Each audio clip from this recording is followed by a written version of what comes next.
ভারতের একেবারে উত্তর পূর্ব প্রান্তে মিয়ানমার সীমান্ত ঘেঁষা মণিপুর ও মিজোরামের পাহাড়ি অঞ্চলে এক বিচ্ছিন্ন সম্প্রদায়ের বসবাস। তারা পরিচিত বিনেই মেনাসে নামে। কয়েক হাজার মানুষের এই জনগোষ্ঠী নিজেদেরকে ইসরায়েলের হারানো 10টি গোত্রের একটি শাখা বলে দাবি করে। মণিপুরের দুর্গম পাহাড়ে কিবুতাজ গ্রামে বসবাস করেন শিমন গ্যামথেনলাল। তার বাঁশের তৈরি কুঁড়েঘর যেন একদিকে গ্রামীণ সরলতার প্রতিচ্ছবি, অন্যদিকে এক প্রাচীন ধর্মীয় পরিচয়ের কেন্দ্র। ঘরের ভেতরে সাজানো আছে হিব্রু ও ইংরেজিতে লেখা ইহুদি ধর্মগ্রন্থ, তোরাহ এবং বিভিন্ন ধর্মীয় পুস্তিকা। পরিবারের নারীরা পাশেই বসে জঙ্গল থেকে সংগ্রহ করা শাকসবজি পরিষ্কার করছেন, যেগুলো ইহুদি ধর্মের কোষার নিয়ম মেনে রান্নার জন্য প্রস্তুত করা হচ্ছে। স্থানীয় জীবনযাত্রার সঙ্গে ইহুদি ধর্মীয় অনুশাসনের এই মিশ্রণই এই সম্প্রদায়ের দৈনন্দিন বাস্তবতা।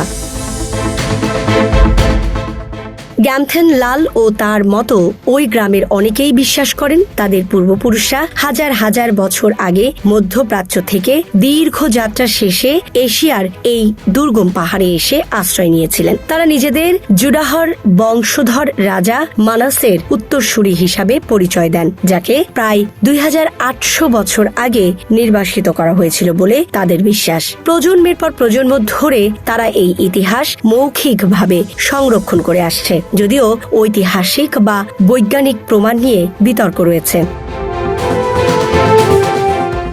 বিনেই মেনাসে সম্প্রদায়ের সংখ্যা ভারতের উত্তর পূর্বাঞ্চলে প্রায় 10,000-এর মতো। তাদের একটি বড় অংশ ইতোমধ্যেই ইসরায়েলে পাড়ি জমিয়েছে, আর বাকিরা সেই অপেক্ষায় রয়েছে। 90-এর দশক থেকে ধাপে ধাপে অভিবাসনের এই ধারা শুরু হয়, যা এখনো চলমান। সম্প্রতি ইসরায়েল সরকার নতুন করে কয়েকশো মানুষকে নিয়ে যাওয়ার উদ্যোগ নিয়েছে এবং ভবিষ্যতে আরও হাজারো মানুষকে স্থানান্তরের পরিকল্পনা রয়েছে।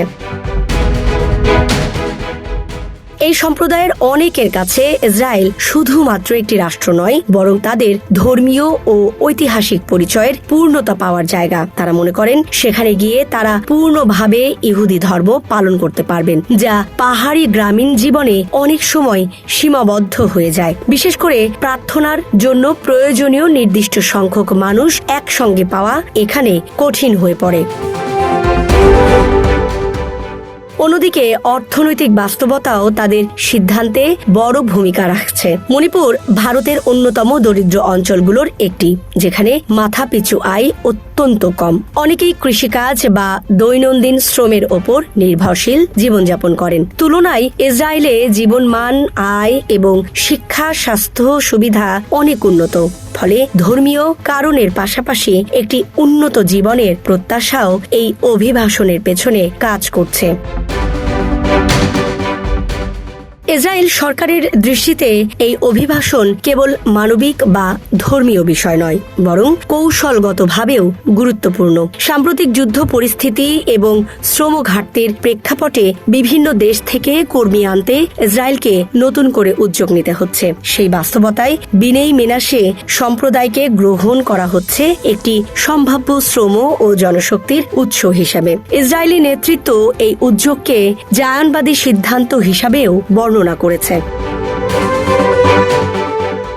তবে ইসরায়েলে গিয়ে নতুন জীবন শুরু করাও সহজ নয়। যারা ইতোমধ্যে সেখানে গেছেন তারা জানিয়েছেন, গ্রামীণ কৃষি জীবন থেকে হঠাৎ করে প্রযুক্তি নির্ভর শহরে সমাজে মানিয়ে নেওয়া বড় চ্যালেঞ্জ।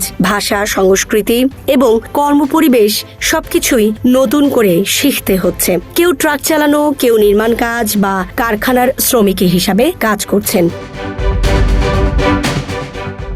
মণিপুরে থাকা অন্য সদস্যদের জীবনও এখন অনিশ্চয়তার মধ্যে। 2023 সালের জাতিগত সহিংসতা পরিস্থিতিকে আরো জটিল করে তুলেছে। কুকি ও মেইতেই সম্প্রদায়ের সংঘর্ষে বহু পরিবার বাস্তুচ্যুত হয়েছে। অনেক বিনেই মেনাসে পরিবারও এই সহিংসতার মধ্যে ঘরবাড়ি ছেড়ে নিরাপদ আশ্রয়ে চলে গেছে। এই অস্থির পরিবেশ তাদের ইসরায়েলের প্রতি আকর্ষণকে আরো বাড়িয়ে দিয়েছে। তাদের মতে ইসরায়েলেও বর্তমানে যুদ্ধ ও সংকটের মধ্য দিয়ে যাচ্ছে, তবুও তারা সেটিকে বাধা হিসাবে দেখছেন না, বরং অনেকের বিশ্বাস সেখানেই তাদের ঐতিহাসিক নিয়তি অপেক্ষা করছে।